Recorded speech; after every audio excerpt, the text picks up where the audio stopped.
Hello दोस्तों, नमस्कार, राधे राधे। कैसे हैं आप सब? आई होप आप लोग बहुत अच्छे होंगे, मस्त होंगे और अपनी पढ़ाई ज़बरदस्त तरीके से कर रहे होंगे। दोस्तों, हम लोग आज से शुरुआत करेंगे यूपी ट्रिपल एससी एग्ज़ाम में कंप्यूटर। और जो है ये यूपी स्पेशल की बुक है जो आपको डेली जो है मिलेगी 9:30 सुबह मॉर्निंग में मिलेगी। ठीक दोस्तों। उसके बाद दोस्तों जो है यूपी बीएड का प्रैक्टिस सेट करा रहे थे तो वो आपको उतने ही टाइम मतलब कराते रहेंगे। उसके बाद फिर आपको मिलेगा दोस्तों हिंदी मिलेगी, जो यूपी ट्रिपल एससी जितने भी एग्जाम अब तक हुए हैं वो सारे समाहित होंगे दोस्तों। उसमें लगभग 50 एग्जाम को टारगेट है, मतलब 50 एग्जाम हम उसमें देखेंगे। वो बुक मैं आपको पूरी करा दूंगा। देखिए, आपको बाहर जाएगा नहीं से जितना कराएंगे, और पिछली वीडियो जो पड़ी हुई है वो भी आप देखते रहिए इससे संबंधित। बाकी जो है प्रैक्टिस सेट 100 क्वेश्चन का वो भी मैं करा दूंगा, और ये लो बुक। इतनी कोशिश मेरी रहेगी कि 3-4 वीडियो 5 आपको डेली 4 वीडियो के आसपास मिले। ठीक, तो ये सारी चीज़ें हम करते रहेंगे और कोशिश करेंगे कि ज़्यादा से ज़्यादा आपको मैं कवर करा सकूँ। तो थोड़ा सहयोग चाहिए मुझे। देखिए, डेली आप लोग बहुत दिन से कह रहे हैं, मैं मान रहा हूँ दोस्तों, नहीं करा पा रहा, कुछ रीजन था।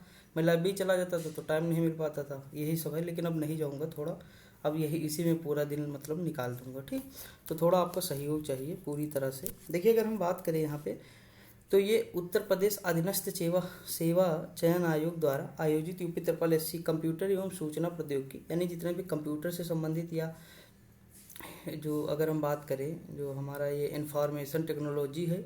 उसके बाद अगर हम बात करें उत्तर प्रदेश राज्य से संबंधित सामान्य जानकारी या अध्ययन सामग्री, आप देखे होंगे थंबनेल, तो उसमें आपको पता होगा। दोस्तों, अगर हम बात करें तो इसमें हम शुरुआत करेंगे यूपी स्पेशल से, क्योंकि इस यूपी स्पेशल देखिए आपको किस तरह पढ़ना। सबसे पहले यूपी स्पेशल दोस्तों 20 क्वेश्चन, इसे सबसे ज़्यादा तैयार करना, क्योंकि कम है और ज़्यादा अच्छे से तैयार हो जाएगा। और मैंने एक बुक यूथ कंपटीशन की कराई थी दोस्तों, उससे बेस्ट नहीं है, आप देखिएगा, बहुत आनंद आएगा। उसकी जो है मैराथन भी मैंने करा दी थी, प्ले लिस्ट बनी हुई है, 2 बुक मैंने कराई हैं ऑलरेडी, आप देख लीजिएगा। ठीक, उसके बाद हिंदी रखिएगा, 30 क्वेश्चन हिंदी हो जाएगा। उसके बाद कंप्यूटर या रीजनिंग, आपको जो सही लगेगा रख लीजिएगा, रीजनिंग या कंप्यूटर, दो में से, मतलब पहले यूपी स्पेशल फिर हिंदी। इसलिए मैं यूपी स्पेशल और हिंदी आज से स्टार्ट कर रहा हूँ, प्रैक्टिस भी कराऊंगा। ये यूपी स्पेशल कंप्लीट हो जाएगा फिर हम कंप्यूटर पे चलेंगे। कहाँ चलेंगे? कंप्यूटर पे चलेंगे। हिंदी आपको डेली मिलेगी जब तक एग्जाम नहीं हो जाता है। ठीक, क्योंकि 30 नंबर हैं, 30 नंबर बहुत इंपॉर्टेंट है, ये आपको मान के चलना है। उसके बाद अगर हम दोस्तों बात करें तो यूपी स्पेशल कंप्यूटर हिंदी हो गया, फिर हमारा जीएस लास्ट में आता है। ठीक, क्योंकि जीएस भी मैं करा रहा हूँ, आप करते रहिएगा। जीएस भी आता है, क्योंकि जीएस का कोई और छोर नहीं होता, कहाँ से आएगा, लेकिन ये कुछ चीज़ें फिक्स है। देखिए, बहुत हार्ड पेपर हो तो आप टारगेट बना के चलिए कि 60 से 70 के बीच हमारे आ जाए नंबर, तो बहुत अच्छा होगा। ठीक दोस्तों, और अगर इजी होगा तो 80 मान के चलिए, क्योंकि कंपटीशन तो रहेगा लेकिन बहुत ज़्यादा हम नहीं कर सकते रहेगा, क्योंकि इधर बहुत सारे एग्जाम हो चुके हैं 1-1.5-2 साल के अंदर, तो थोड़ा मतलब लो ही रहेगा। लेकिन आपको मान के चलना है कि ठीक ठाक हमारे नंबर आ जाए। 80 मान के चलिए आप, कि हमें 80-85 ना 80 टारगेट बना के चलेंगे, तो पेपर कितना भी हार्ड रहेगा आपके 70 तक आ जाएंगे। ठीक, और जानते ही कट ऑफ कितनी जाएगी, वो यूपी ट्रिपल एससी का पैटर्न भी बदल रहा है, तो थोड़ा अच्छे से पढ़ना होगा। ठीक दोस्तों, तो अब इतना आज मैं समझा दिया, कल से इतना नहीं समझाएंगे, हम लोग डायरेक्ट चैप्टर पे चलेंगे। देखिए, तो हम पहला चैप्टर उठाते हैं इतिहास की, मतलब ये अगर हम बात करें तो हम पहला देखेंगे, मैं आपको लेकर चलता हूँ वहीं पे। ये देखिए ऊपर कंप्यूटर है दोस्तों, ये सब हम पढ़ेंगे, आप उसकी टेंशन ना लीजिएगा, कंप्यूटर पढ़ेंगे। लेकिन पहले हमारी प्राथमिकता जो मैं बताया हूँ वही आपको रखना है। ठीक दोस्तों, पहले क्या रखना है? यूपी स्पेशल, उसके बाद फिर हिंदी, उसके बाद फिर रीजनिंग या कंप्यूटर जो आपको अच्छा लगे, फिर लास्ट में जीएस की क्यों प्राथमिकता देनी है। देखिए, ये देखिए हमारा यूपी आ गया। ठीक, तो यहीं से हमारा शुरुआत होता है और आपको यहीं से पढ़ना है यूपी स्पेशल।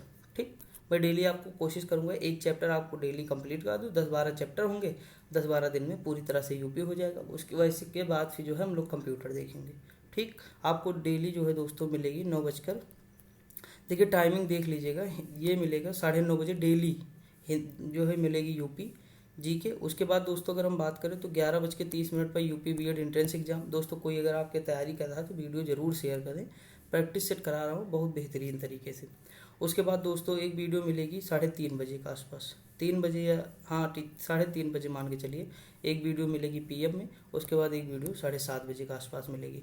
और कम्युनिटी पोस्ट जो कर रहा हूँ उसे ज़रूर दोस्तों करते रहिए आप। ठीक, कम्युनिटी पोस्ट में आंसर ज़रूर देना है आप लोगों को। तो ये इतनी सारी चीज़ें आप देखेंगे, मैं टाइम लगवा दूंगा वैसे थंबनेल में, वैसे आपको मिलेगा। देखिए, अगर हम बात करें, अब यहाँ से शुरुआत करते दोस्तों, इतनी चीज़ें बतानी ज़रूरी थी, इसलिए इतनी सारी चीज़ें बता दिया मैं आपको। अगर हम बात करें यहाँ से शुरुआत करते तो उत्तर प्रदेश से संबंधित सामान्य जानकारी, ये हमारा हो गया पूरा क्या जो वो होता है यूपी स्पेशल या यूपी जीके, तो ये ऊपर का हो गया। अब यहाँ देखिए पहला चैप्टर दिया है उत्तर प्रदेश विशिष्ट ज्ञान या इसका इतिहास। अब देखिए कुछ चीज़ें हैं यूपी की जो हमें जाननी ही जाननी चाहिए, कौन कौन सी हैं, तो थोड़ा जूम करके बेहतरीन तरीके से देखते हैं। अगर हम बात करें तो पहला क्वेश्चन लिखा है कि उत्तर प्रदेश जनसंख्या के आधार पर भारत का सबसे बड़ा और क्षेत्रफल के आधार पर चौथा सबसे बड़ा राज्य है। यानी जनसंख्या हमारे यहाँ सबसे अधिक है और क्षेत्रफल की अगर हम बात करें तो चौथे स्थान पे हम आते हैं। पहले पे आता है राजस्थान, दूसरे पे मध्य प्रदेश, तीसरे पे महाराष्ट्र और चौथे पे यूपी आ जाता है। ठीक दोस्तों, जनसंख्या पे हम हैं ही पहले नंबर पे। अगला है भारत में ब्रिटिश राज के समय अप्रैल 1937 में उत्तर प्रदेश का गठन संयुक्त प्रांत के नाम से हुआ था। 1937 में जो हुआ था वो संयुक्त प्रांत के नाम से हुआ था और आगे चलकर यही जो संयुक्त प्रांत था 24 जनवरी 1950 को इसका नाम बदलकर उत्तर प्रदेश कर दिया गया। मोस्ट इंपॉर्टेंट फैक्ट है, आपको याद रखना है, मैं पेन चेंज करके दिखा दूंगा आपको। देखिए एक ये याद रखना कि 1937 में इसका नाम क्या था, संयुक्त प्रांत था। 24 जनवरी 1950 के इसका नाम क्या हो गया, उत्तर प्रांत हो गया। यही संयुक्त प्रांत क्या कहला, उत्तर प्रदेश। बस ये दो जानकारी आपको याद रखनी है क्योंकि पूछ लेते एग्जाम में। अगला क्वेश्चन दिया है कि वर्ष 1958 में इसकी जो राजधानी बनी थी वो आगरा, 1958 से 1921 तक इलाहाबाद थी दोस्तों। अगर हम बात करें वर्ष 1958 तक की बात कर रहा है दोस्तों, ठीक, इसकी राजधानी क्या थी, आगरा थी। उसके बाद जब 1857 की क्रांति होती है उसके बाद दोस्तों आप देखेंगे कि इलाहाबाद इसकी राजधानी बन जाती है। तो 1858 में जो है इसकी राजधानी बनती है इलाहाबाद, और ये कब तक रहती है तो 1921 तक रहती है। कब तक रहती है, 1921 तक रहती है। और 1921 से फिर लखनऊ, और आज भी लखनऊ ही राजधानी है। ठीक, समझ में आया कि नहीं। 1921 में उत्तर प्रदेश में विधान परिषद का गठन किया गया। विधानसभा का पहली बार जो गठन किया गया वर्ष 1937 में किया गया। विधानसभा में कितनी सीटें हैं आपको पता है कि नहीं दोस्तों, 404 सीटें हैं, लेकिन वर्तमान में 403 हो गई होंगी क्योंकि एंग्लो वाला हटा दीजिएगा। आगे अगर हम बात करें विधान परिषद के प्रथम सभापति कौन थे दोस्तों, श्री चंद्रभान थे, एवं विधानसभा के प्रथम अध्यक्ष पुरुषोत्तम दास टंडन जी थे। दोस्तों देखिए आपको एक चीज़ याद रखना, लोकसभा की कितनी सीटें हैं, 28 राज्य और जो 8 यूटी हैं वो सारी याद हो। इसकी ट्रिक मैंने आपको कराई है, आप बोर्ड वाली में जो वीडियो बता रहा था ना 15-20 हैं, वो जरूर देख लीजिएगा टाइम निकाल के दोस्तों। बोर्ड पे हैं, बहुत बेहतरीन है, मान के चलिएगा, सारी ट्रिक है उसमें, छोटी छोटी वीडियो है, टाइम निकाल के देख लीजिएगा। एक विधानसभा आपको याद रखना है कि जितने भी राज्य हैं जहाँ जहाँ चुनाव हो रहे हैं वर्तमान में वहाँ आपको याद रखना है। दूसरा राज्यसभा की सीटें, और विधान परिषद याद रखे चाहे न रखे क्योंकि वो 6 राज्यों में है। ठीक, यूपी में तेल बिका, उसकी ट्रिक है मैं आगे बता दूंगा। अब अगर बात करें 9 नवंबर 2000 को उत्तर प्रदेश का विभाजन किया गया, तो इसमें 13 जिलों को काटकर, ये भी पूछा गया कितने जिलों को काटकर उत्तराखंड बना है, तो 13 पहाड़ी जिलों को काटकर उत्तरांचल बना था। क्या बना था, उत्तरांचल बना था। बाद में इसी का नाम उत्तराखंड कर दिया गया 2007 में। ठीक दोस्तों, तो पहला देखिए 36 उत्तर झार, एक चीज़ याद रखिए 36। 1 नवंबर को छत्तीसगढ़ बना था एमपी से अलग होकर, ये भी पूछ लेता है, छत्तीसगढ़ हो जाएगा। ठीक, 36 फिर उत्तर यानी उत्तराखंड, तो 9 नवंबर को उत्तराखंड बना था उत्तर प्रदेश से अलग, और झार यानी 15 नवंबर को झारखंड बना था बिहार से अलग होकर। तो 36 उत्तर झार, ये याद रखना आपको, 1 नवंबर, 9 नवंबर, 15 नवंबर। आई होप आपको समझ में आया होगा। देखिए क्वेश्चन कहीं से भी आए हमें सही करना है बस। अगला क्वेश्चन दिया, उत्तर प्रदेश का उच्च न्यायालय प्रयागराज में है और उसकी एक खंडपीठ कहाँ है, तो लखनऊ में है। अगर हम बात करें उत्तर प्रदेश राज्य का प्रतीक, उत्तर प्रदेश राजकीय चिन्ह, एक वृत्त में 2 मछलियां, एक तीर धनुष या राजकीय चिन्ह को वर्ष 1938 में स्वीकृत किया गया। कब किया गया, 1938 में। अगर हम आगे बात करें दोस्तों, यहाँ पे उत्तर प्रदेश का राजकीय वृक्ष क्या है, अशोक है। राजकीय पशु क्या है, पलासू या टीसू है। राजकीय पुष्प पलासू या टीसू या पलास कहते हैं। और राजकीय पशु बारहसिंगा है। राजकीय पक्षी सारज क्रोंच है। राजकीय भाषा दोस्तों हिंदी है 1947 से, और जो है द्वितीय राजभाषा जो है हमारी वो क्या है, उर्दू है। राजभाषा मतलब जो कार्य में प्रयोग की जाती है, यानी जो कार्य प्रणाली में प्रयोग की जाती है, ऑफिशियल लैंग्वेज जिसे हम कहते हैं, तो वो राजभाषा होती है हमारी। ठीक, 1989 से दूसरी मानी गई है उर्दू को, पूछा गया कई बार एग्जाम में। और राजकीय खेल क्या है दोस्तों, तो हॉकी है। ठीक, आगे अगर हम बड़े महत्वपूर्ण तथ्य देख लेते हैं, प्रथम मुख्यमंत्री कौन थे, गोविंद वल्लभ पंत थे। पहली महिला मुख्यमंत्री के तौर पर सुचेता कृपलानी उत्तर प्रदेश की मुख्यमंत्री बनी थी दोस्तों। पहली महिला राज्यपाल के तौर पर सरोजिनी नायडू जी थी, 1947 से 1949 तक राज्यपाल के पद पर कार्य किया। अगर हम बात करें मतलब प्रदेश में सर्वाधिक मुख्यमंत्री कौन थे, तो मायावती बनी 4 बार। सर्वाधिक बार विधानसभा अध्यक्ष जो थे आत्माराम गोविंद खेर व केसरीनाथ त्रिपाठी, 3 बार बने थे। अगर उत्तर प्रदेश राज्य में राष्ट्रपति शासन पहली बार कब लगा था दोस्तों, तो 1968 में लगा था, 25 फरवरी 1968 से 25 फरवरी 1969 तक, यानी 1 साल तक लगा था उत्तर प्रदेश में पहली बार। ठीक दोस्तों, आगे बढ़ जाते हैं। देखिए सारी चीज़ें आपको याद रखनी, ये ओवरव्यू आपको मिल रहा है एक। अगर हम आगे बात करें, यहाँ पे मंडल है और संबंधित जिले हैं कि कौन सा मंडल किससे संबंधित। देखिए वाराणसी जो मंडल है उसमें कौन कौन से आते हैं, तो वाराणसी, जौनपुर, गाजीपुर, चंदौली। आपके सामने मैप होगा यूपी का, उसे जरूर देखें। मैं एक PDF शेयर किया था, तो उसे निकलवा लीजिएगा मैप वाली। ठीक, ग्रुप में पड़ी हुई है, देखिए जाके, वो वहाँ मिल जाएगी। बहुत सारी इंपॉर्टेंट PDF है, उसे जरूर निकलवाइएगा, वहाँ से आपके 2-3 क्वेश्चन पक्का हो जाएंगे। तो ये याद रखेंगे कौन कौन से, वाराणसी, जौनपुर, गाजीपुर, चंदौली हो जाएगा। प्रयागराज से जो सटे हुए हैं, जैसे प्रयागराज, प्रतापगढ़, फतेहपुर, कौशाम्बी। चित्रकूट धाम मुख्यालय बांदा है दोस्तों इसका, बांदा, चित्रकूट, हमीरपुर, महोबा हो जाएगा। देवी पाटन मुख्यालय गोंडा है, जैसे गोंडा, बहराइच, बलरामपुर, श्रावस्ती हो जाएगा। ठीक, आगे बात करें अगर हम यहाँ पे बरेली का क्या हो जाएगा, तो बरेली का हो जाएगा बरेली, बदायूं, शाहजहांपुर और पीलीभीत हो जाएगा। अयोध्या का कौन कौन सा मंडल है, जैसे अयोध्या है, सुल्तानपुर है, बाराबंकी है, अमेठी है, अम्बेडकर नगर है। मुरादाबाद में मुरादाबाद, बिजनौर, रामपुर, अमरोहा, संभल, अमरोहा की ढोलक दोस्तों आप जानते होंगे। अगला है मिर्जापुर, सोनभद्र, भदोही की कालीन है। अगर हम बात करें आजमगढ़, मऊ, बलिया हो जाएगा। आजमगढ़ का मुख्यालय के अंतर्गत इतने आ जाएंगे 3। बस्ती में कौन कौन से आएंगे, बस्ती, सिद्धार्थनगर व संत कबीर नगर। ठीक, काला नमक चावल कहाँ का है, सिद्धार्थनगर का है, GI टैग मिला है। सहारनपुर, मुजफ्फरनगर और शामली आ जाएगा सहारनपुर के अंतर्गत। झांसी जो हमारा मंडल है उसके अंतर्गत 3 आएंगे, झांसी, ललितपुर, जालौन आ जाएगा। अगर हम बात करें, ललितपुर 3 ओर से MP से घिरा है, केवल एक राज्य जो झांसी है इसे एक जिला है यूपी का जो झांसी है वही टच करता है ललितपुर को। अगला है लखनऊ, तो लखनऊ से सटे, जैसे लखनऊ है, उन्नाव है, रायबरेली है, सीतापुर है और हरदोई है व लखीमपुर खीरी है। जैसे दोस्तों NCR बना है दिल्ली में, नेशनल कैपिटल रीजन, वैसे ही अपने यूपी में होगा SCR, यानी स्टेट कैपिटल रीजन। ठीक, अब इसमें कौन कौन से जिले हैं, तो लखनऊ से जो जो जिले सटे हैं, जैसे मान लीजिए बीच में लखनऊ है, इधर आप देखेंगे सीतापुर है, इधर बाराबंकी है, तो 1 हो गया, 2 हो गया। इधर रायबरेली है, कितने हो गए, 3 हो गए। इधर दोस्तों उन्नाव है, कितने हो गए, 4 हो गए। इधर जो है हरदोई है, 5 हो गए। एक दोस्तों और जो है इससे जुड़ा हुआ है, उन्नाव, रायबरेली, सीतापुर, हरदोई, बाराबंकी, एक आप देख लेंगे, हाँ, और लखनऊ तो है ही दोस्तों।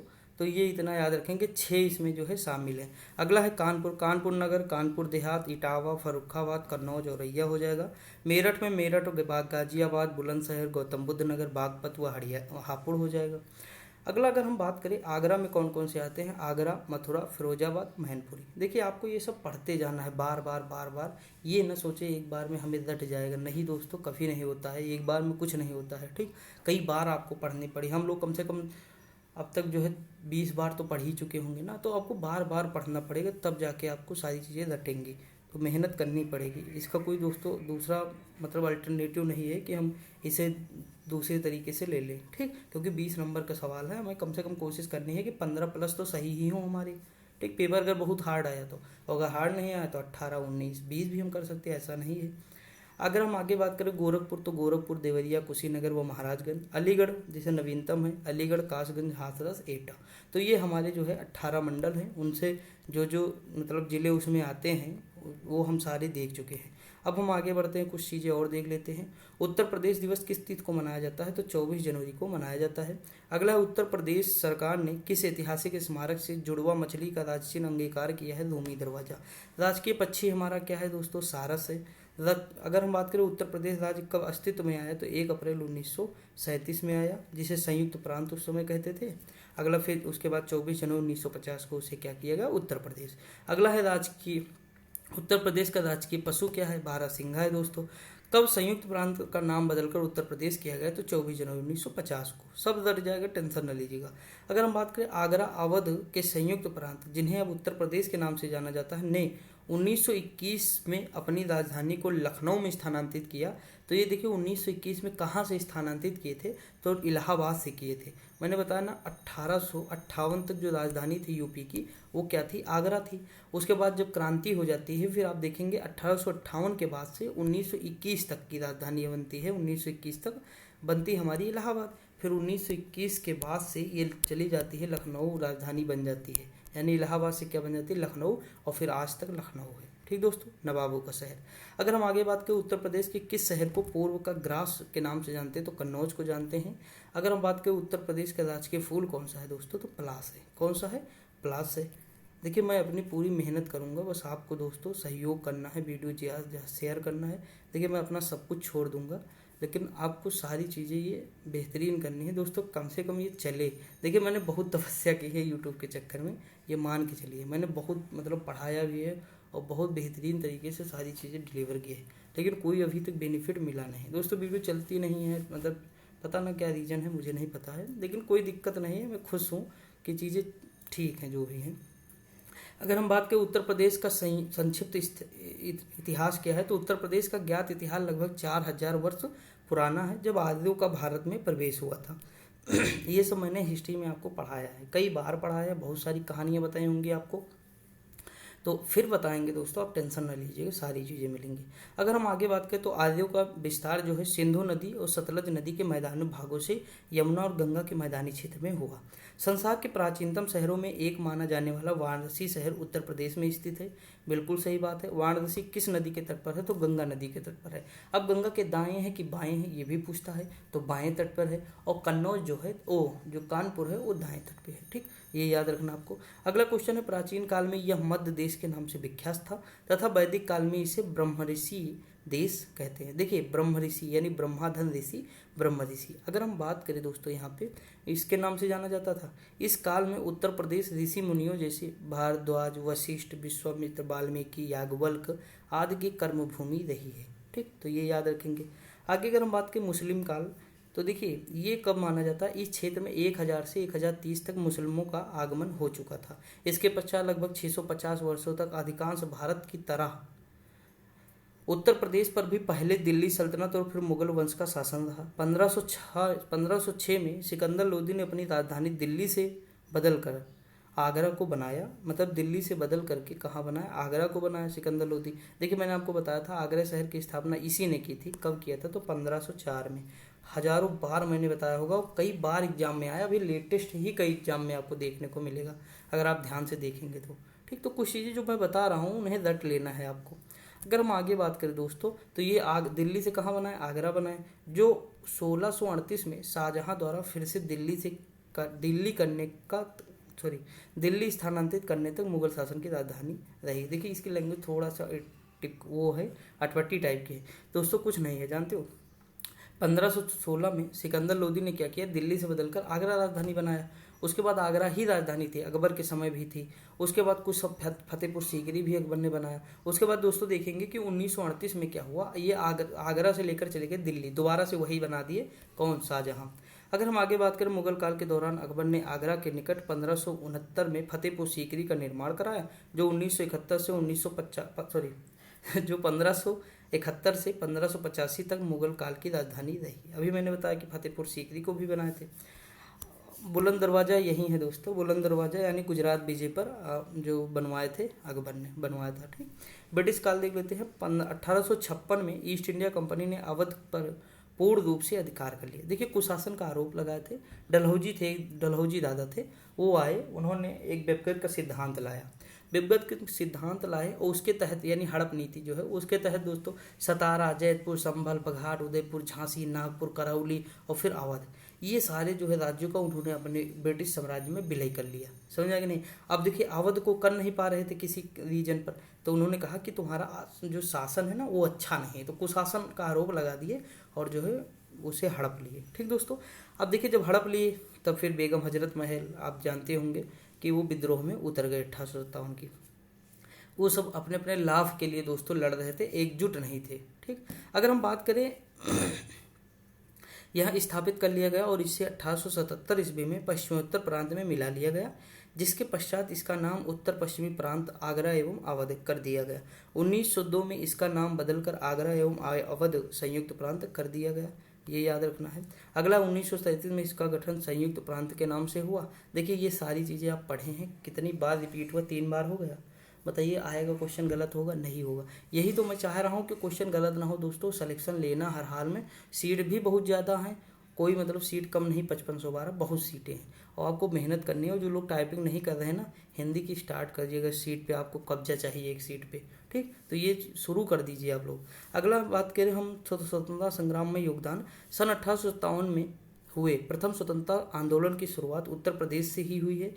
यह विद्रोह 10 मई 1857 में मेरठ से शुरू हुआ और झांसी, कालपी, कानपुर, लखनऊ, बिट्टूर, अवध, उसके बाद वाराणसी, बलिया व आजमगढ़ स्थानों में फैल गया। ये विद्रोह के बारे में बता रहा था। इसके अतिरिक्त असहयोग आंदोलन, सबने अवज्ञा आंदोलन जैसे आंदोलन भी प्रदेश का सहयोग देखने को मिला है। 1985 में काकोरी ट्रेन डकैती की जगह क्या होगा? काकोरी ट्रेन एक्शन होता है दोस्तों, अंजाम दिया गया, ठीक। उसके बाद जिसमें सुभाष चंद्र बोस भी थे, अशफाक उल्ला खां थे और राजेंद्र लहरी थे, तो ये सारे लोग उसमें थे। अगर हम आगे बात करें, उत्तर प्रदेश में ही भारत का सर्वाधिक 8 बार प्रधानमंत्री दिए हैं, जिनमें जवाहरलाल नेहरू, लाल बहादुर शास्त्री। इनका जन्म स्थान कहाँ लाल बहादुर शास्त्री जी का? तो ये मुगल सराय है दोस्तों, ठीक। अभी हम कल ही देख रहे थे तो मिला था। इंदिरा गांधी, राजीव गांधी, चौधरी चरण सिंह, वीपी सिंह, अटल बिहारी वाजपेयी। अच्छा, चौधरी चरण सिंह एयरपोर्ट कहाँ है? लखनऊ में है दोस्तों। आपको याद रखना कुछ चीज़ें, मैं रटाता चलूँगा, मतलब चीज़ें आपको बताता चलूँगा। अब देख लेते हैं और भी सारी चीज़ें। विभाजन देख लेते हैं। 1990 के दशक में वर्तमान उत्तराखंड क्षेत्र में अपेक्षाकृत कम विकास को लेकर स्थानीय लोगों द्वारा अलग राज्य की मांग को लेकर व्यापक आंदोलन छेड़ा गया। दोस्तों देखिए, राज्य की मांग होती क्यों है?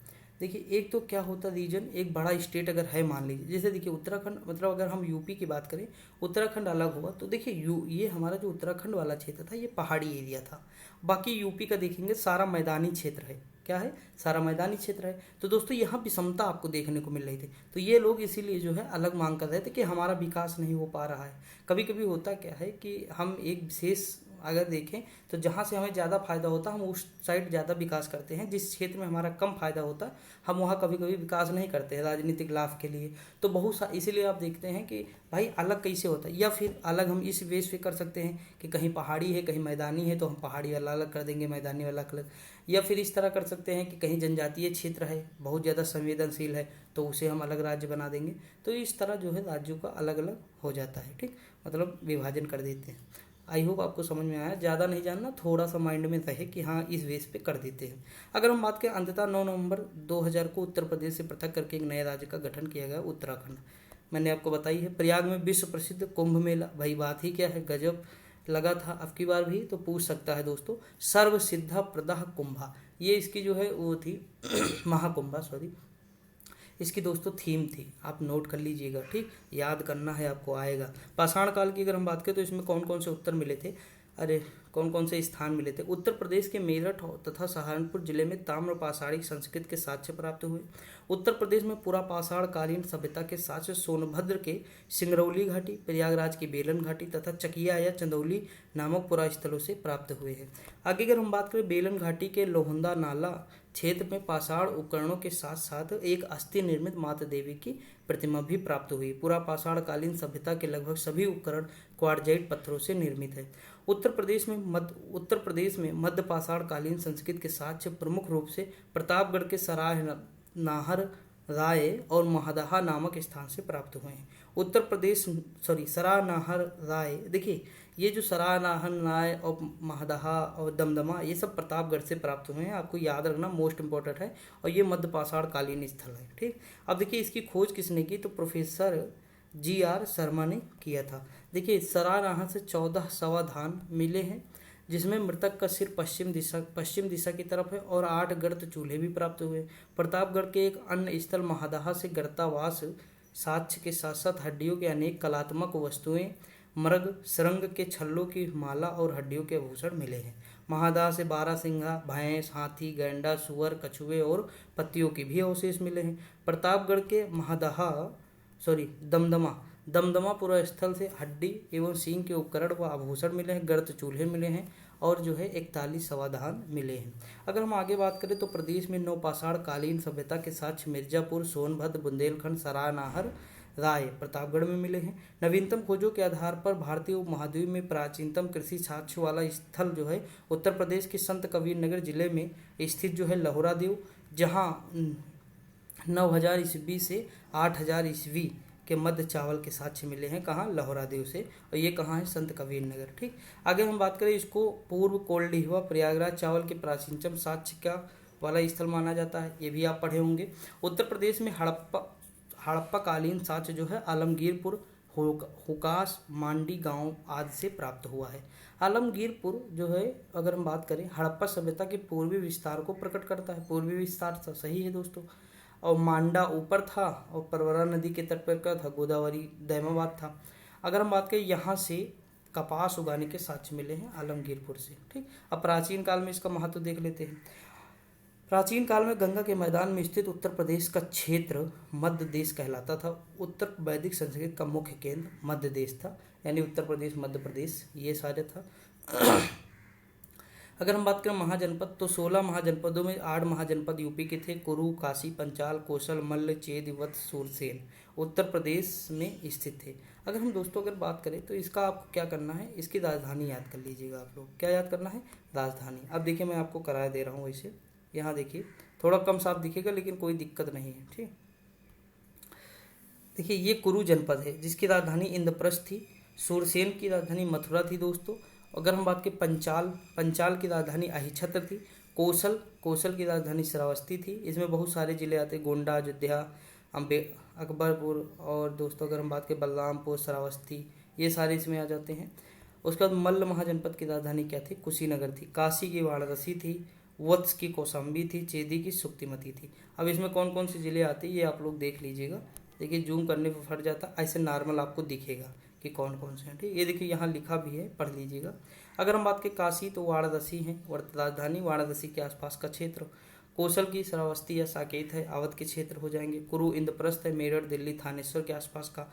वत्स कौशाम्बी हो जाएगा, प्रयागराज के आसपास का क्षेत्र है। सूरसेन मथुरा के आसपास का क्षेत्र है। मल्ल कुशीनगर, देवरिया, कुशीनगर के आसपास का क्षेत्र है दोस्तों। चेदी की अगर हम बात करें, सुक्तिमती, सोथिवती, बुंदेलखंड के आसपास का क्षेत्र। पंचाल अहिछत्र हो जाएगा, काम्पिल हो जाएगा। ये बरेली, बदायूं तथा फर्रुखाबाद के का क्षेत्र है। ठीक दोस्तों, तो ये याद रखना है। आगे हम बढ़ जाए हैं। देखिए शतपथ ब्राह्मण में देख लेते हैं। शतपथ ब्राह्मण में कौशल, अवध का उल्लेख हुआ है। यह महाजनपद अवध क्षेत्र में स्थित है, जिसमें उत्तरी कौशल की राजधानी श्रावस्ती, दक्षिणी कौशल की राजधानी कुशावती है। जैन और बौद्ध धर्म का विकास भी आप जानते हैं 6वीं ईसा पूर्व में यही हुआ है हमारे ही क्षेत्र में।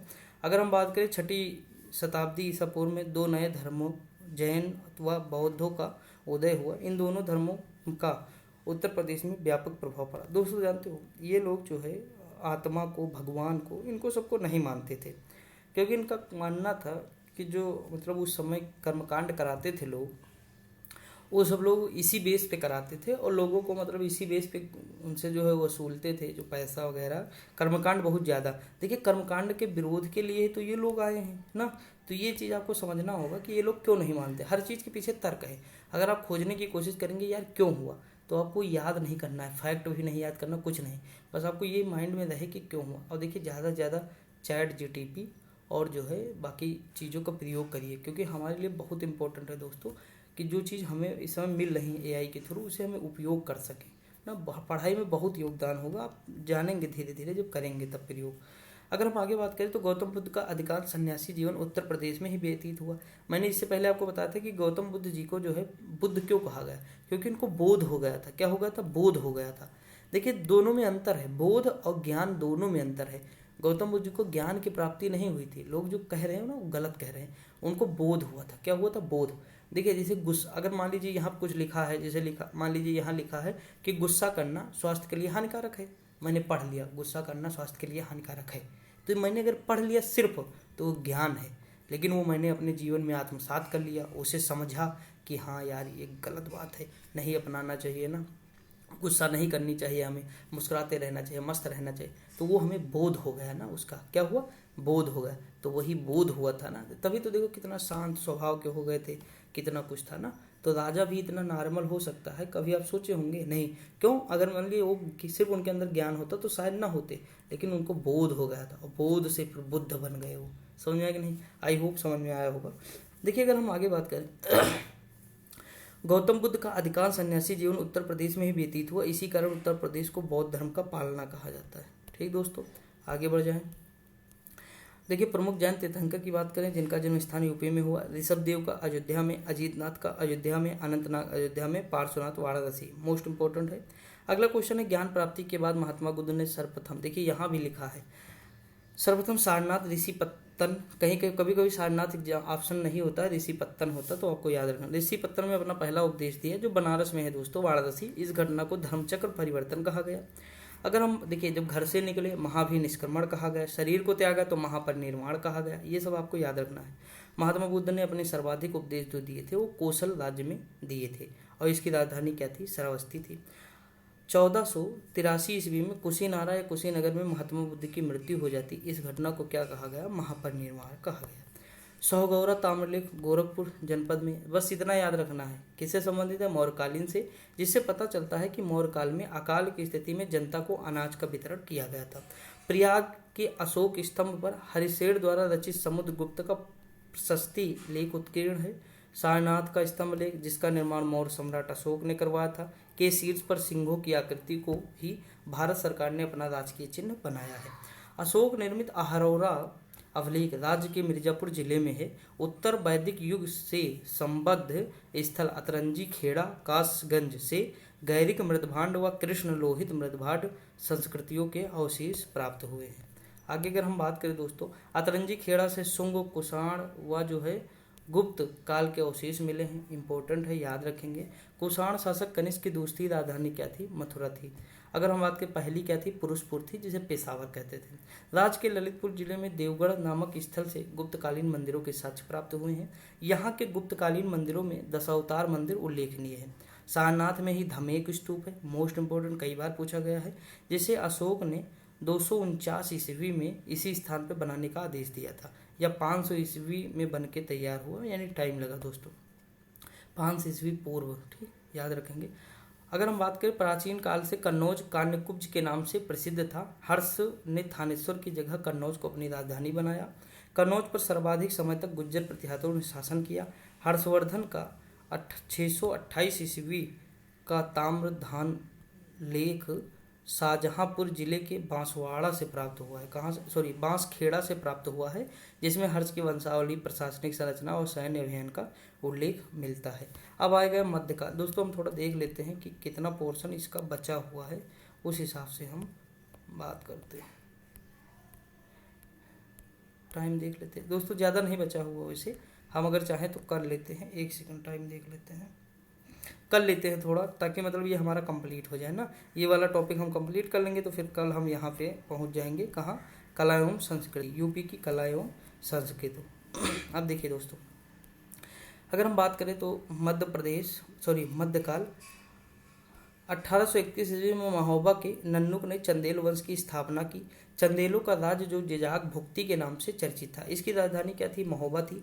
चंदेल राजाओं के स्थापत्य के नमूने आज भी खजुराहो में विद्यमान हैं। तुगलक वंश के शासक जो थे फिरोज शाह तुगलक ने प्रदेश में 2 नए नगर फिरोजाबाद और जौनपुर का निर्माण कराया। आप देखेंगे दोस्तों, ये क्यों करा रहे हैं? इतना बहुत ज़्यादा निर्माण करा रहे हैं, उद्यान भी बहुत ज़्यादा लगवा रहे हैं, नगरों का निर्माण करा रहे हैं, नहर खूब ज़्यादा बनवा रहे हैं। इसका रीज़न क्या है? क्योंकि इनके समय जो है एमबीटी के समय राजकोष खाली था।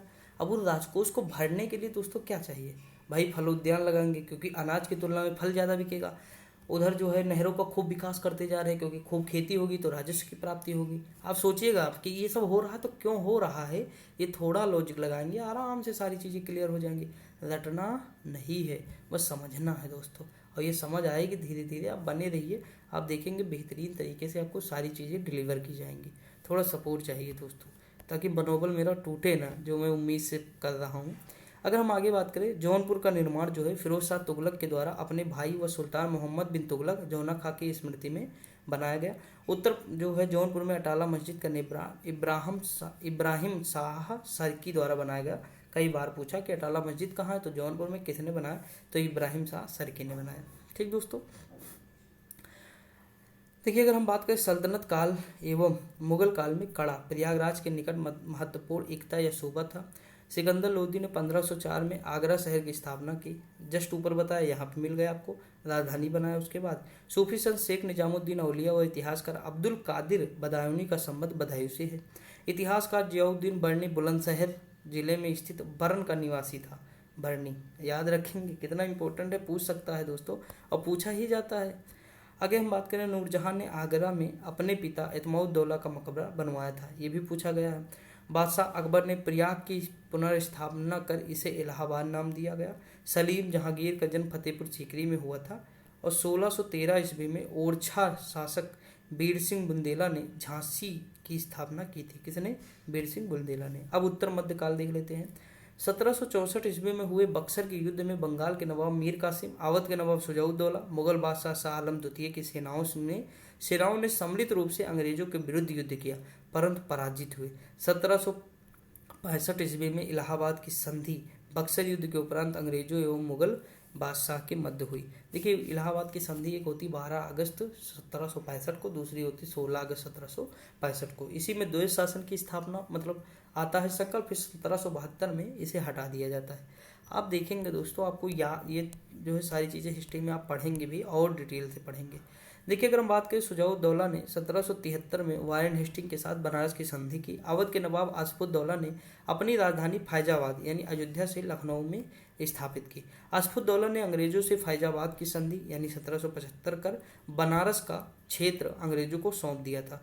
आसफुद्दौला ने 1784 में मुहर्रम मनाने के लिए लखनऊ में इमामबाड़ा का निर्माण कराया। डेट भी इम्पोर्टेंट है, शासक भी इम्पोर्टेंट है, और इमामबाड़ा तो अपने आप में है, भूल भुलैया इसी में है। ठीक, तो ये सब याद रखना है। आसफुद्दौला ने 1784 में रूमी दरवाज़ा, इसी में पड़ता है दोस्तों। ठीक, इस साइड जो है क्या है, इमामबाड़ा है, रूमी दरवाज़ा आप देखें, बहुत सारे पिक में देखे होंगे, हमने तो बहुत सारी फ़ोटो ली थी, तो ये सारी चीज़ें आप देखेंगे अगर गए होंगे तब। बहुत अच्छा है, आप घूमें जरूर दोस्तों लखनऊ। वाजिद अली शाह अवध का अंतिम नवाब था। अगर हम बात करें 1857 का विद्रोह उत्तर प्रदेश, देखिए 10 मई 1857 को भारत के प्रथम स्वतंत्रता संघर्ष की शुरुआत मेरठ में हुई। इस आंदोलन का तत्कालिक कारण कारतूसों में सुअर व गाय की चर्बी का होना था। अगर हम यहाँ आगे बात करें दोस्तों, अब देखिए ये हमारे लिए इम्पोर्टेंट है। जैसे कानपुर में जो ये हो रहा था 1857 की क्रांति, तो उसे लीड कौन कर रहा था? तो ये कर रहे थे नाना साहब एवं तात्या टोपे। अब इसे दबाया किसने था? तो ब्रिटिश सेनापति था कैंपबेल। लखनऊ में बेगम हजरत महल, ऊपर मैंने बताया ही। अब देखिए लखनऊ कानपुर पास पास है, तो दबा कौन देगा? कैंपबेल, दोनों जगह मैनेज कर लेगा तो कैंपबेल हो जाएगा। झांसी में हीरोज हो जाएगा, रानी लक्ष्मीबाई थी वहाँ पे। प्रयागराज में लियाकत अली थे, कर्नल नील हो जाएगा। फैजाबाद में मौलवी अहमद उल्ला थे, कर्नल नील आसपास है थोड़ा, तो मतलब इतना पास नहीं है, लेकिन हम मान के चलते हैं दोनों जगह वही। बरेली में खान बहादुर खान कैंपेबल हो जाएगा। ठीक, आगे बढ़े। 1857 ईस्वी के इस विद्रोह से सर्वाधिक प्रभावित क्षेत्र कौन था? तो अवध और बुंदेलखंड था। तात्या टोपे का वास्तविक नाम था रामचंद्र पांडुरंग। कई बार पूछा, तात्या टोपे ने अपनी जो है गनीमी कावा रणनीति, छापामार रणनीति से अंग्रेजों को भयभीत कर दिया, बाद में इन्हें फांसी दे दी गई। ये रणनीति याद रखना है। 1857 के विद्रोह को दबाने के बाद 1 नवंबर 1858 ईस्वी को इलाहाबाद के लॉर्ड कैनिंग ने महारानी विक्टोरिया का घोषणा पत्र पढ़कर सुनाया। आगे हम बात करें प्रदेश में स्वतंत्रता आंदोलन से संबंधित महत्वपूर्ण तथ्य कौन कौन से हैं। स्वामी दयानंद सरस्वती 1863 में सनातन धर्म का प्रचार करने के लिए आगरा में पाखंड खंडनी पताका फहराई। मोस्ट इंपोर्टेंट है, याद रखेंगे सन भी, और जो है ये कहाँ फहराए ये भी, और कौन थे ये भी। वर्ष 1875 ईस्वी में सैयद अहमद खान ने अलीगढ़ में मोहम्मडन एंग्लो ओरिएंटल कॉलेज की स्थापना की, जो वर्तमान में अलीगढ़ मुस्लिम विश्वविद्यालय के नाम से प्रसिद्ध है। एनी बेसेंट ने 1898 में बनारस में सेंट्रल हिंदू कॉलेज की स्थापना की, जिसे वर्ष 1916 में महामना मदन मोहन मालवीय जी द्वारा बनारस हिंदू विश्वविद्यालय कर दिया गया, जिसे बेच्चू कहते हैं, याद रखेंगे।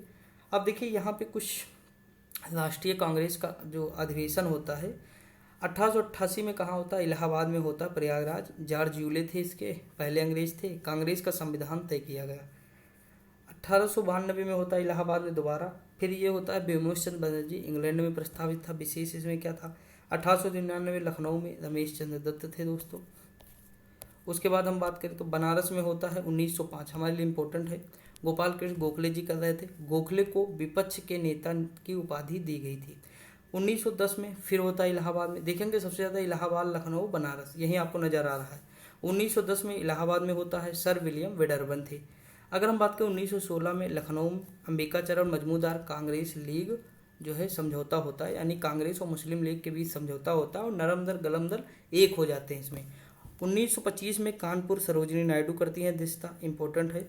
1936 में लखनऊ जवाहरलाल नेहरू जी, 1946 मेरठ JB कृपलानी जी। अगर हम बात करें दोस्तों और भी है, ऐसा नहीं 1907 का अधिवेशन है, ठीक। फिर जो है अगर हम बात करें 1924 गांधी जी बेलगांव, लेकिन हम यूपी के संदर्भ में देख रहे हैं तो हम इतना नहीं जा रहे हैं। हिस्ट्री महामैराथन में येलो बुक की मैंने कराई है, उसमें सारी चीज़ें कवर कराई हैं बहुत बेहतरीन तरीके से, तो टाइम मिलेगा तो देख लीजिएगा लेट के, आप लोग ऐसे बिस्तर पे लेट जाइएगा, ठीक, पसर जाइएगा जी, और आराम से देख सकते हैं आप लोग। अगर हम बात करें जून 1920 में इलाहाबाद में गांधी जी की अध्यक्षता में खिलाफत कमेटी की बैठक होती है, कहाँ, 1920 में इलाहाबाद में। अगर हम बात करें 1 अगस्त 1920 से प्रारंभ हुआ असहयोग आंदोलन 5 फरवरी 1922 को गोरखपुर की चौरी चौरा स्थान पर हुई घटना के कारण स्थगित कर दिया गया। इस घटना में एक थानेदार सहित 23 सिपाहियों की मृत्यु हो गई थी। 17 अक्टूबर 1920 को बाबा रामचंद्र ने प्रतापगढ़ में अवध किसान सभा का गठन किया, ये याद रखना, 1920 बाबा रामचंद्र और जो है प्रतापगढ़। उत्तर प्रदेश में द्वितीय किसान आंदोलन का नेतृत्व पंडित जवाहरलाल नेहरू जी ने किया। 1924 में चंद्रशेखर आजाद के द्वारा कानपुर में दोस्तों YHRA हिंदुस्तान रिपब्लिक एसोसिएशन की स्थापना की गई। और फिर 9 अगस्त 1925 को क्रांतिकारियों ने 8 down Saharanpur Lucknow passenger train को काकोरी नामक स्थान पर लूट लिया, इसलिए काकोरी ट्रेन डकैती कहते थे, लेकिन यूपी सरकार ने इसका नाम बदलकर काकोरी ट्रेन एक्शन कर दिया दोस्तों, ठीक। अब देखिए क्रांतिकारी कौन कौन से थे, मैंने आपको बताया था, लेकिन इंपॉर्टेंट यह है कि उनको फांसी कहाँ कहाँ दी गई। राम प्रसाद बिस्मिल जी को जो फांसी दी गई थी वो गोरखपुर में दी गई थी। अशफाक उल्ला खां जी को फैजाबाद अयोध्या में दी गई थी। राजेंद्र लाहरी जी जो गोंडा में, और रोशन सिंह ये नैनी में आ जाएंगे, ठीक। तो याद रखेंगे, आपको पूछ लेता है मिलान करने के लिए। 27 फरवरी 1931 को चंद्रशेखर आजाद ने इलाहाबाद के अल्फ्रेड पार्क में पुलिस से मुकाबला करते हुए स्वयं को गोली मारी और वीरगति को प्राप्त हो गए थे दोस्तों। मूवी देखे होंगे भगत सिंह, तो उसमें आपको दिखेगा ये। 1924 में संयुक्त प्रांत वर्तमान उत्तर प्रदेश के किस शहर में संपूर्ण भारत से क्रांतिकारियों की बैठक बुलाई गई, तो कानपुर। चंदावर का युद्ध होता है 1194 में, जिसमें राजा जयचंद और मोहम्मद गौरी पराजित हुए। राजा जयचंद जो है किससे पराजित हुए, मोहम्मद गौरी से। और चंदावर की वर्तमान में भौगोलिक स्थिति कहाँ है, तो इटावा जनपद में यमुना नदी के तट पर है। अगर हम बात करें कौन सा एक क्रांतिकारी काकोरी ट्रेन से संबंधित नहीं था, तो खुदीराम बोस नहीं थे दोस्तों। जौनपुर के सरकी वंश का अंतिम शासक कौन था, हुसैन शाह थे। हड़प्पा सभ्यता का स्थल मांडी भारत के किस राज्य में स्थित है, तो उत्तर प्रदेश। कन्नौज का महमूद गजनवी के आक्रमण के समय वहां का शासक कौन था, राज्यपाल। किस वर्ष प्रयागराज के किले में अंग्रेजों का अधिकार हुआ, तो 1797 में। मोस्ट इंपोर्टेंट, कई बार पूछा गया दोस्तों, किस नगर को महोदय श्री, तो कन्नौज को कहते हैं महोदय श्री, ठीक। देखिए दोस्तों एक बात बताएं, जितनी बेहतरीन तरीके से बता रहा हूँ ना, सारी चीज़ें अगर आप माइंड में सेट कर लेंगे ना, बहुत बेनिफिट मिलेगा आपको। मैं बहुत आराम से बेहतरीन तरीके से बता रहा हूँ। देखिए मैं तो कल दोस्तों ग्रुप में जो लोग कमेंट किए थे, आप टेलीग्राम जरूर सब लोग ज्वाइन कर लीजिएगा, ठीक। लिंक जो है आप चैनल में जाएंगे तब भी मिलेगी, कुमार वासु नाम से, और आप देखेंगे इसके जो उसमें जाएंगे ना डिस्क्रिप्शन में, तो वहाँ भी आपको मिलेगी, तो उस पर आप ज्वाइन कर लीजिएगा, वहाँ बहुत सारी चीज़ें आपको डेली मिलेंगी। काकोरी षड्यंत्र केस में प्रधान आरोपी पंडित राम प्रसाद बिस्मिल को उत्तर प्रदेश किस शहर में फांसी दी गई थी, तो गोरखपुर में दी गई थी। अखिल भारतीय किसान सभा की स्थापना हुई थी लखनऊ 1936 में हुई थी। अवध राज्य का ब्रिटिश साम्राज्य में विलय हुआ था कब, तो 1856 ईस्वी में। महापरिनिर्वाण मंदिर अवस्थित है, तो कुशीनगर में है। अमीर खुसरो की स्थान से मतलब अमीर खुसरो किस स्थान से संबंधित है, पटियाली से। रूमी दरवाजा लखनऊ में है, बताने की जरूरत नहीं है। भव्य जैन स्तूप के अवशेष को कंकाली टीला के पास खोद कर निकाला गया, जो कि मथुरा में स्थित है। उत्तर प्रदेश के सारनाथ में बुद्ध ने अपना पहला उपदेश दिया और अपने कार्यविधि की नींव रखी। अगर हम आगे बात करें, वर्ष 1857 के विद्रोह के नेता कौन थे, नाना साहब थे, जो कानपुर की बात कर रहा है दोस्तों। किसे शेर बलिया के नाम से जानते थे, तो चिट्टू पांडे, ठीक। समानांतर सरकार भी बनाए थे 1942 में। अवध राज्य जिसे अवध भी कहा जाता था, पर 1722 से 1856 तक मुस्लिम शासकों का शासन रहा। अवध पर शासन करते समय शासकों ने कौन सी उपाधि अपनाई थी, तो नवाब दोस्तों। वाल्मीकि का आश्रम जो ब्रह्मवर्त में था, जो बिठूर में, कहाँ, बिठूर में था वाल्मीकि का आश्रम। छठी शताब्दी BC के दौरान उत्तर प्रदेश के किन क्षेत्रों को चेदी कहा जाता था? बुंदेलखंड को। छठवीं शताब्दी ईसा पूर्व के दौरान मथुरा के आसपास के क्षेत्र को क्या कहते थे? सूरसेन कहा जाता था। आगे हम बात करें गुप्त काल में टेराकोटा या पक्की मिट्टी ईंटों से बना भीतरगांव मंदिर उत्तर प्रदेश कानपुर में स्थित है। मोस्ट इंपॉर्टेंट है, याद रखना, ये ईंटों से पूछ लेता है। ठीक, अब देखिए पहला चैप्टर यहाँ कंप्लीट हुआ। मैंने आपको सिलेबस बताया, कैसे तैयारी करनी ये बताया, किसको प्राथमिकता पहले देना है, पहले यूपी को देना है, फिर हिंदी और वगैरह वगैरह रखना है। ठीक, तो ये सारी चीज़ें दोस्तों आप करते रहिए, पढ़ते रहिए। डेली आपको एक टॉपिक कंप्लीट कराता चलूँगा। हमारी कोशिश है कि 10-12 दिन के अंदर पूरी यूपी स्पेशल आपके ग्रिप में हो, यानी आपकी मुट्ठी में आ जाए। ठीक दोस्तों, आपको बार बार यही सब रिवीजन करना। और यूथ कंपटीशन की मैंने बुक कराई थी, उसमें मैराथन लिया था, तो वो PYQ के रूप में है सारे, तो वो भी आप लोग कर लीजिएगा, टाइम मिलेगा। क्यों, देखिए दोस्तों, जितना ज़्यादा हो सके ऐसे, मतलब आपको कुछ रटना तो है नहीं, या मतलब कुछ नोट करना नहीं, जितनी मल्टीपल बार पढ़ें और आप बोलते रहें जब पढ़ें थोड़ा थोड़ा थोड़ा थोड़ा, तो आपके माइंड में सेट हो जाएगा। ठीक, अब मैं चाहता हूँ कि यूपी GK अगर आप पढ़ रहे हैं कम से कम 17-18 क्वेश्चन सही करें। बहुत हार्ड आए तो 15 तक, मतलब 15 से प्लस ही रहें, कम ना रहें इससे ज़्यादा। ठीक, मैंने टारगेट आपको बताया कि 80 मान के चलिए, बहुत हार्ड आए तो 70 तक आपके आ जाएंगे। 70 अगर नंबर हैं आपके 60 से 70 के बीच में तो बेहतरीन है, मान के चलिए। ठीक, आपको एक शीट लेनी है, आप जो है वो भी करते रहिए टाइपिंग। तो दोस्तों आपको डेली एक वीडियो मिलेगी, और जो है बाकी मैंने आपको बताया ही है कि हिंदी की भी प्रैक्टिस सेट साथ में चलेगी, और टॉपिक वाइज वो भी रहेगी। यानी जो क्वेश्चन जितने पूछे गए 50 एग्जाम में, तो वर्णमाला के एक जगह है और विलोम एक जगह है, तत्सम तद्भव एक जगह है, तो बेहतरीन तरीके से आपको मिलेगी। तो पहली क्लास जो होगी 100 क्वेश्चन वर्णमाला के होंगे। तो ये सारी चीज़ें आपको मिलेंगी, आप बस पढ़ते रहिए और सपोर्ट फुल करना है दोस्तों, उसमें कोई कमी न छोड़िएगा। ठीक, तो मिलते हैं अगली वीडियो में। Thank you so much.